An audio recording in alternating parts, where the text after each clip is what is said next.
Hello everyone, welcome to the Hindu daily news analysis programme. तो guys, मैं आप सभी का डेली न्यूज एनालिसिस प्रोग्राम में स्वागत करता हूं। इस प्रोग्राम में मैं आपको डेली द हिंदू न्यूज़पेपर के जो खबरें होती हैं उसमें महत्वपूर्ण जो खबरें होंगी, जो इंपॉर्टेंट खबरें होंगी, उन खबरों के बारे में हम विस्तार से चर्चा करेंगे और साथ ही साथ इन खबरों को कैसे हम अपने यूपीएससी के जीएस पेपर से, मेंस के पेपर से और प्रीलिम्स के पेपर से कनेक्ट करेंगे। उस खबरों को भी हम यहाँ पे देखेंगे कि कौन सी खबर हमारे जीएस के किस पेपर से कनेक्ट हो रही है। ठीक है, तो इसी कड़ी में मैं आपको लगातार डेली अपने न्यूज एनालिसिस प्रोग्राम को लेकर आता हूं। तो उम्मीद करते हैं कि आप लोगों को बहुत अच्छे से समझ में आएगा और आप लोगों को अच्छा भी लगेगा और साथ ही साथ बहुत चीजें यहां पे सीखने को मिलेगी। चलिए कि आज हम अपने द हिंदू न्यूज़पेपर एनालिसिस शुरू करते हैं। ठीक है, तो सबसे पहले तो जब हम न्यूज़पेपर शुरू करेंगे तो उसमें देखेंगे कि हमारे आज की जो खबरें हैं उनमें कुछ इंपॉर्टेंट खबरों को मैं आपके सामने यहां पे लिख रखा हूं। जैसे बच्चों, आज हमें हीट स्ट्रोक के बारे में यहां पे हम देखेंगे। तो आप देख रहे होंगे कि नॉर्थ पूरे के पूरे इंडिया में कितनी प्रचंड गर्मी पड़ रही है, लोग गर्मी से एकदम झुलस चुके हैं, कितनी मौतें हो रही हैं, आप डेली देख रहे होंगे। वहीं पे हीट स्ट्रोक का नाम आप सुन रहे होंगे। तो आइए इस खबरों को, हम हीट स्ट्रोक को विस्तार से चर्चा करेंगे। उसके बाद हम फिर यहां पे देखेंगे रेड फ्लैग और रिम्पैक एक्सरसाइज के बारे में। क्या है ये रेड फ्लैग और रिम्पैक एक्सरसाइज? ये हमारी इंडियन एयरफोर्स और हमारी नेवल एयरफोर्स के बारे के डिफेंस एक्सरसाइज के बारे में हम यहां पे चर्चा करेंगे। साथ ही साथ और एक और इंपॉर्टेंट खबर जो आप लोग लगातार न्यूज में देख रहे होंगे इस समय, पोस्टल बैलेट से रिलेटेड खबरें हैं। अभी ये, हालांकि जो पोस्टल बैलेट वाला जो कॉन्टेक्स्ट, ये आंध्र प्रदेश के कंटेक्स्ट में ये चीजें खबर न्यूज में आई है और साथ ही साथ ये लगातार 2019 से भी चर्चा में है और इस बार भी चर्चा में है क्योंकि सुप्रीम कोर्ट तैयार हो गया है इस पे सुनवाई के लिए। ठीक है, तो ये सब इंपॉर्टेंट चीज हैं आपके GS paper second, GS paper third के लिए बहुत इंपॉर्टेंट होगा। आइए हम इसको कनेक्ट करते हैं और चीजों को विस्तार से समझते हैं। चलिए, पहली खबर बहुत ज्यादा इंपॉर्टेंट है बच्चों। जैसा कि अभी मैंने पहले बोला कि एमपी, पूरे के पूरे भारत में हम जबरदस्त गर्मी हो रही है और लोग हीट स्ट्रोक के शिकार हो रहे हैं। तो यहां पे आप देख सकते हैं कि किस तरह से MP record over 5000 heat stroke case in a May. आप देखिए, अभी ये खबर चर्चा में इसलिए आई कि कुछ डेटा यहां पे जारी किए गए हैं, हीट स्ट्रोक से रिलेटेड कुछ हमारे पास डेटा इशू किए गए हैं जिसमें कहा गया है कि 80 से ज्यादा मौतें हो चुकी हैं सिर्फ इंडिया में हीट स्ट्रोक की वजह से।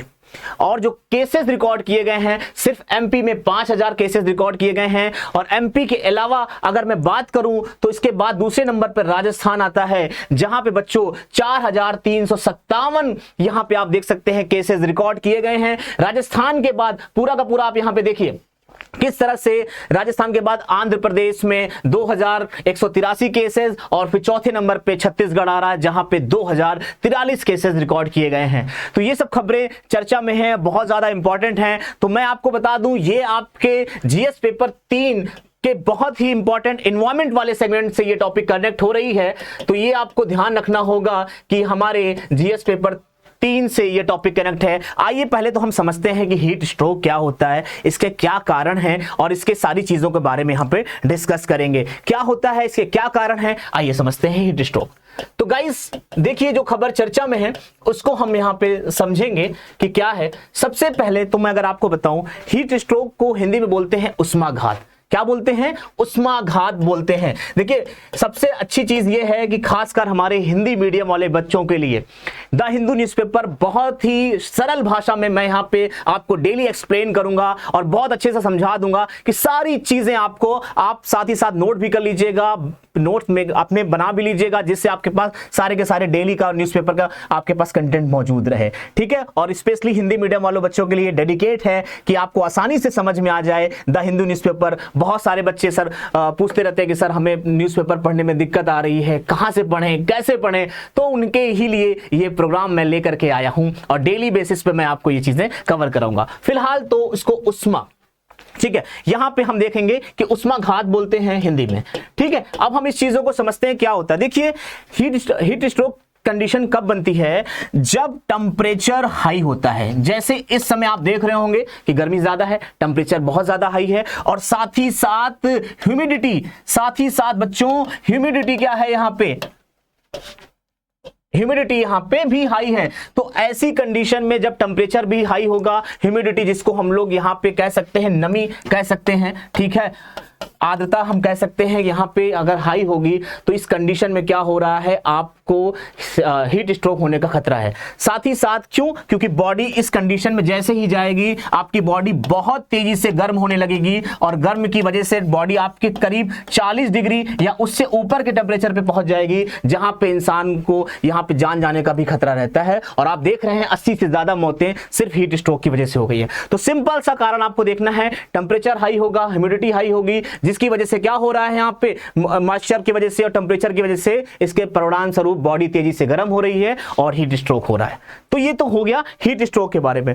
दूसरी चीज बच्चों हम यहाँ पे ये देखेंगे कि किस इसके कारण क्या है, ऐसा क्या रीजन है हीट स्ट्रोक के। चलिए तो कुछ बेसिक कारणों के बारे में हम यहाँ पे चर्चा कर लेते हैं कि इसके बेसिक कारण क्या है और आपको समझ में आ जाएगा कि क्या है इसमें। चले तो हम इसके कारण तो क्या होता है ये समझ में आ गया। अब इसके कारणों के बारे में बच्चों हम लोग चर्चा करते हैं कि किन कारणों से हीट स्ट्रोक हो रहा है। यहाँ पे इन सारी चीजों को बारे में डिटेल में हम लोग चर्चा कर रहे हैं। चलें देखते हैं। तो ठीक है, सबसे पहले तो आपको मैं बताऊं कि क्या कंडीशन हो सकती है और ये सब चीजें आपको कहां से पूछा जा सकता है, कैसे बनेगा, ये सब चीजें हम लोग देखेंगे। जैसे देखिए, जब कभी टेम्परेचर हाई होगा और साथ ही साथ यहां पे ह्यूमिडिटी हाई होगी, तो अभी हम लोग देखें कि हीट स्ट्रोक कंडीशन बन रही है। लेकिन मान लीजिए कि अगर टेम्परेचर कम भी हो और ह्यूमिडिटी यहां पे हाई हो तो भी हमें गर्मी लगेगी, ठीक है। और दूसरी इसके हम अगर वाइस वर्सा कंडीशन कर लें कि टेम्परेचर भी कम हो और ह्यूमिडिटी भी कम हो, तब ऐसी कंडीशन में नहीं होगा। लेकिन अगर ह्यूमिडिटी कुल मिलाकर के जान लीजिए, अगर नमी ज्यादा है और टेम्परेचर कम भी है तो उस स्थिति में बॉडी गर्म होती है और हमें गर्मी महसूस होती है। तो इस चीज को यहां पे ध्यान रखिएगा। उसके पीछे का सीधा सीधा लॉजिक क्या है कि जो हमारी बॉडी है, जो बॉडी में मौजूद जो हीट है वो क्या करती है, वो जो पसीने के फॉर्म में क्या करती है, गर्मी, वो हीट उष्मा बाहर निकलती है, वेपराइज हो जाती है। और ऐसी स्थिति को यहां पे हम क्या बोलेंगे, कूलिंग इफेक्ट देखने को मिल जाता है। वहां पे क्या मिलता है, कूलिंग इफेक्ट होता है, जिसकी वजह से हमें ठंडा, बॉडी को थोड़ा सा नॉर्मल हम महसूस करते हैं। इसीलिए कहते हैं ना कि पसीने का निकलना बहुत ज्यादा जरूरी होता है बच्चों। तो क्यों जरूरी है, क्योंकि जब हमारी बॉडी जब हीट होती है उसके बाद जो पसीने के फॉर्म में वेपराइज हो जाता है ना, पसीना पूरी तरीके से बाहर निकल जाता है, तो बॉडी कूलेंट इफेक्ट यहां पे आ जाती है, उस अवस्था में आ जाती है, जिससे हमें एक अंदर से एक सुकून सा लगने लगता है, ठंडापन महसूस होने लगता है। इसी तरीके से लेकिन जब कभी आपकी ह्यूमिडिटी बढ़ जाएगी तो क्या होगा, पसीना क्या हो पाएगा, वाष्पित नहीं हो पाएगा, पूरी तरीके से कह लीजिएगा वेपराइज नहीं हो पाएगा। और जब पसीना वेपराइज नहीं होगा तो कूलिंग इफेक्ट क्या करेगा, काम नहीं करेगा बच्चों, काम ही नहीं करेगा। जब काम ही नहीं करेगा कूलिंग इफेक्ट और पसीना उसी तरीके से हो ही नहीं पाएगा तो टेम्परेचर बैलेंस नहीं रह पाएगा। और जब टेम्परेचर बैलेंस नहीं हो पाएगा तो वही कंडीशन है कि बॉडी हमारी एकदम गर्म होती जाएगी और 40 डिग्री या उससे ज्यादा जब अवस्था में चली जाएगी तो उसी को यहाँ पे हीट स्ट्रोक से लोगों की मौतें हो रही हैं। तो अब आपको ये चीजें समझ में आ गया होगा ये क्या है, ठीक है। तो बहुत बेसिक चीजें हमें यहाँ पे समझना है हीट स्ट्रोक के बारे में। अच्छा, एक चीज और यहाँ पे एक टर्म्स खासकर देखिए, हालांकि जीएस पेपर 3 के लिए तो इंपॉर्टेंट है ही है, लेकिन इसमें प्रीलिम्स के लिए देखिए कुछ एक इंपॉर्टेंट टर्मिनोलॉजीज है बच्चों, कि जैसे मैं आपको जब मैंने बताया था कि जब ह्यूमिडिटी हाई हो, टेम्परेचर हाई हो और बॉडी जब गर्म हो जाती है तो ऐसी व्यवस्था को कहा जाता है wet bulb temperature. Wet bulb temperature क्या बोला जाता है, वेट बल्ब टेम्परेचर, ठीक है। तो ये चीजें आप लोग अंडरलाइन कर लीजिएगा, इसको नोट डाउन कर लीजिएगा। प्रीलिम्स के लिए भी ये पॉइंट बहुत ज्यादा इंपॉर्टेंट हो सकता है इस बार, ठीक है। तो इन सब चीजों को हमें यहाँ पे ध्यान रखना होगा कि जितने भी टर्मिनोलॉजीज हैं, न्यूज क्या है, कहां से क्या डेटा है, सब कुछ मैं आपको आसान भाषा में समझा दे रहा हूं और आप अपनी नोट्स को भी अच्छे से मेंटेन कर लीजिए। चलिए आइए अब हम आज की दूसरी और कुछ जरूरी खबर की तरफ चलेंगे। जैसे कि आपने देखा होगा, ये कुछ इंपॉर्टेंट खबरों में से एक खबर यह भी है कि India to participate in Red Flag and RIMPAC exercises. तो बच्चों आइए, एक्सरसाइज से आपका मिलिट्री एक्सरसाइज से क्वेश्चन बनता है हर बार, ठीक है। तो उसमें हम यहाँ पे देख लेंगे ये चीजें क्या क्या इंपॉर्टेंट हो सकती है। देखिए खास चीजें इसमें हैं, दो चीजें हैं, दो एक्सरसाइज। एक है हमारा बच्चों, एक सेकेंड, एक हमारा है रेड फ्लैग एक्सरसाइज और दूसरा है रिम्पैक एक्सरसाइज। तो आइए इन दोनों के बारे में बेसिक चीजें हम समझ लेते हैं। अगर हम पहले रेड फ्लैग एक्सरसाइज के बारे में बात करें तो आपको पता होना चाहिए कि देखिए यहाँ पे इंडियन एयरफोर्स पार्टिसिपेट कर रही है और इसको जो यहाँ पे चीजें की जा रही है यो यूएस के द्वारा ऑर्गेनाइज किया गया है। यूएस के द्वारा इस चीज को क्या किया गया है, ऑर्गेनाइज किया गया हुआ है। और किस जगह पे किया गया हुआ है, यूएस के अलास्का में। ठीक है बच्चों, कहां पे, यूएस के अलास्का में यहां पे किया गया हुआ है। और इस रेड फ्लैग एक्सरसाइज में हमारी इंडियन एयरफोर्स ने पार्टिसिपेट किया है। हमारी इंडियन एयरफोर्स ने क्या किया है, पार्टिसिपेट किया है, साथ ही यूएस के अलास्का में। और इसमें जो सबसे खास बात है, इसमें हमारे भारत की ओर से राफेल को शामिल किया गया है। राफेल देखिए लगातार न्यूज में था, ठीक है। तो इसमें क्या शामिल किया गया है बच्चों, इसमें राफेल को शामिल किया गया है। तो ये खबर इंपॉर्टेंट हो सकती है। अब आपको यहां पे कुछ की पॉइंट्स देख लेने हैं। सबसे पहले तो आपको क्या क्वेश्चन पूछा जा सकता है, आप देख सकते हैं रेड फ्लैग एक्सरसाइज से रिलेटेड क्वेश्चन आपसे पूछा जाएगा कि किसकी एक्सरसाइज थी, तो आप कहेंगे ये हमारी इंडियन एयरफोर्स की एक्सरसाइज रही है। कहां पे हुआ है, यूएस ने इसको ऑर्गेनाइज किया है। यूएस के किस जगह में, तो अलास्का में। और हमारी कौन सी चीजें इसमें शामिल हुई हैं, किसने पार्टिसिपेट, और हमारे यहां पे राफेल विमान को यहां पे शामिल किया गया हुआ है बच्चों। तो इंडियन एयरफोर्स ने रेड फ्लैग जो एक्सरसाइज में पार्टिसिपेट किया। तो ये हो गया पहला। इस खबर का दो हिस्से थे, पहला हिस्सा मैंने आपको बता दिया, दूसरा हिस्सा है रिम्पैक एक्सरसाइज। आइए अब हम लोग रिम्पैक एक्सरसाइज के बारे में भी यहां पे समझ लेते हैं कि इस रिम्पैक एक्सरसाइज में क्या क्या इंपॉर्टेंट है यहां पे। आइए इसको भी समझ लेते हैं जल्दी से, इस रिम्पैक वाले को भी, ठीक है बच्चों। चलो आइए, इस एक्सरसाइज में ध्यान देने वाली बात यह है कि इसमें हमारी, जैसे उसमें इंडियन एयरफोर्स ने पार्टिसिपेट किया था बच्चों, इसमें इस रिम्पैक वाले में हमारी नेवी पार्टिसिपेट की है। किसने पार्टिसिपेट किया है बच्चों, हमारी नेवी ने पार्टिसिपेट किया है। इस चीज को पहले तो ध्यान रखिए।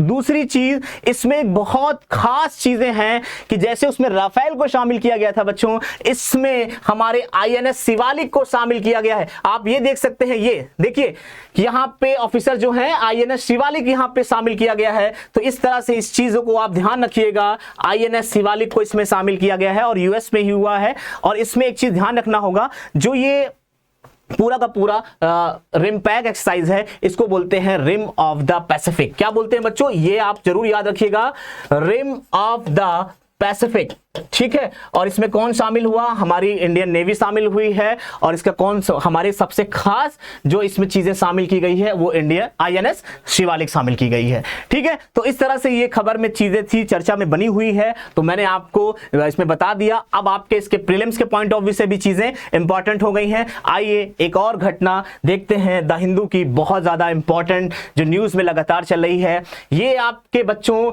जीएस पेपर 2 के लिए बहुत इंपॉर्टेंट है। ध्यान रखिएगा, ये आपके किसके लिए इंपॉर्टेंट है, जीएस पेपर 2 के लिए इंपॉर्टेंट है। यहां पे देखिए अभी जो खबर ये आई है, इसमें कहा गया है कि Supreme Court likely to hear plea on the issues move to relax postal ballot norms. देखो बच्चों, ये पोस्टल बैलेट से रिलेटेड खबरें हैं जो लगातार न्यूज में चल रही है। आइए इसके बारे में भी मैं आपको थोड़ा सा बता दूं कि क्या है पोस्टल बैलेट और ये खबर चर्चा में क्यों है। अगर आप इस चीज को देखेंगे पोस्टल बैलेट के रेफरेंस में, तो खबर ये बेसिकली जो कंटेस्ट है हमारा, ये आंध्र प्रदेश के कंटेक्स्ट में ये खबर आई है, ठीक है।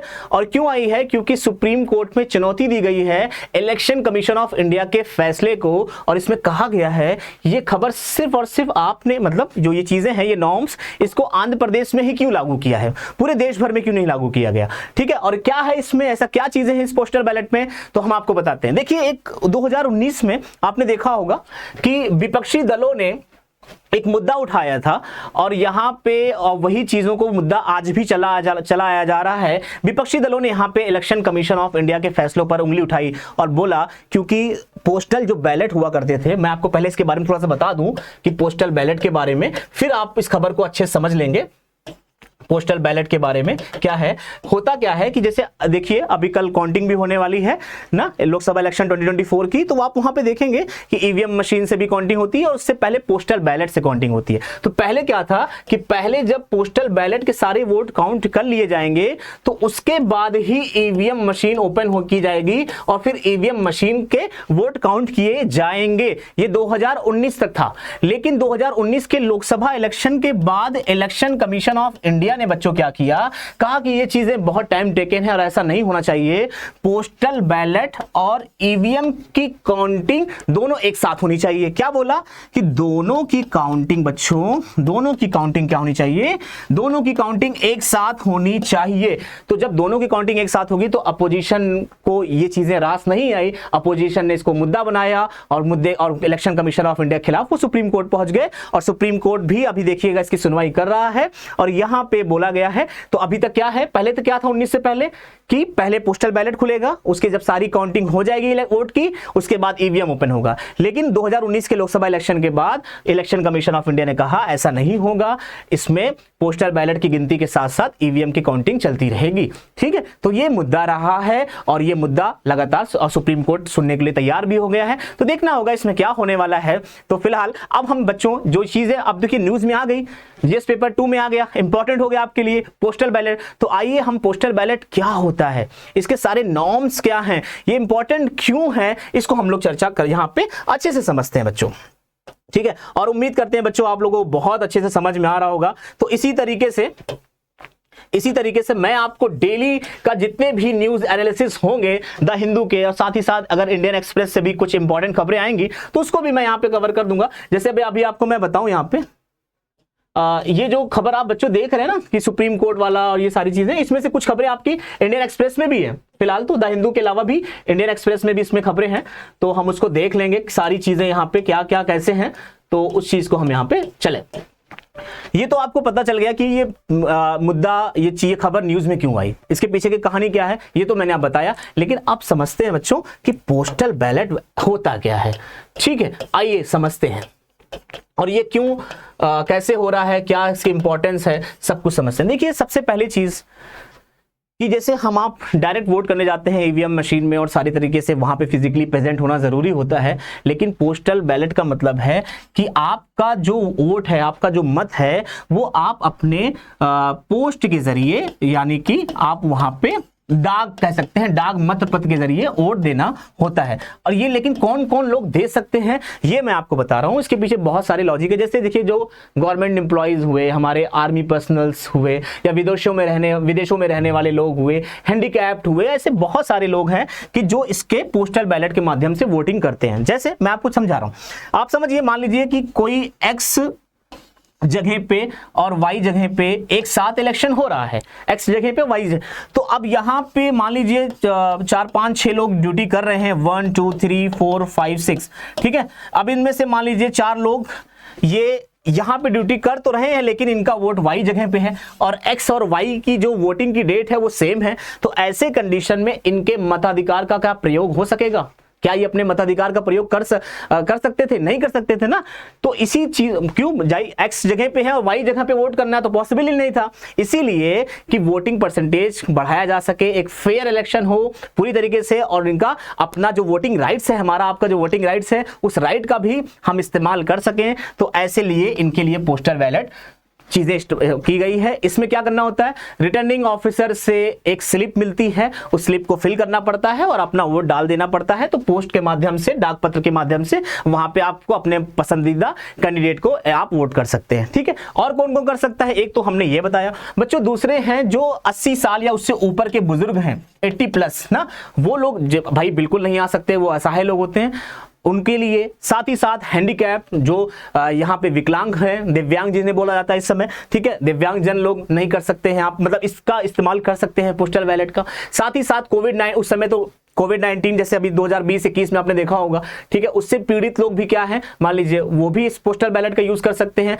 साथ ही साथ आपने यहाँ पे देखा होगा कि एक चीज बहुत इंपॉर्टेंट है बच्चों, वो मैं आपको बता दूं, ये आपके जीएस पेपर 2 के लिए तो इंपॉर्टेंट ही है, प्रीलिम्स के लिए भी इंपॉर्टेंट होगा, वो मैं आपको यहां पे समझा रहा हूं। एक सेकंड सुनिएगा, प्रीलिम्स के लिए क्यों इंपॉर्टेंट है वो चीजें, अभी आपको समझ में आ जाएगा, क्योंकि क्वेश्चन आपका पूछा जा सकता है पोस्टल बैलेट से रिलेटेड का पोस्टल बैलेट को प्रिवेंटिव डिटेंशन यानी जिनको निवारक निरोध कानून के अंतर्गत गिरफ्तार किया गया हुआ है, क्या वो इस्तेमाल कर सकते हैं कि नहीं। चले आप अपना जवाब कमेंट बॉक्स में दीजिएगा। फिलहाल तो हम यहां पे देखेंगे कि पोस्टल बैलेट के बारे में कि यहां पे बिल्कुल हाँ प्रिवेंटिव डिटेंशन,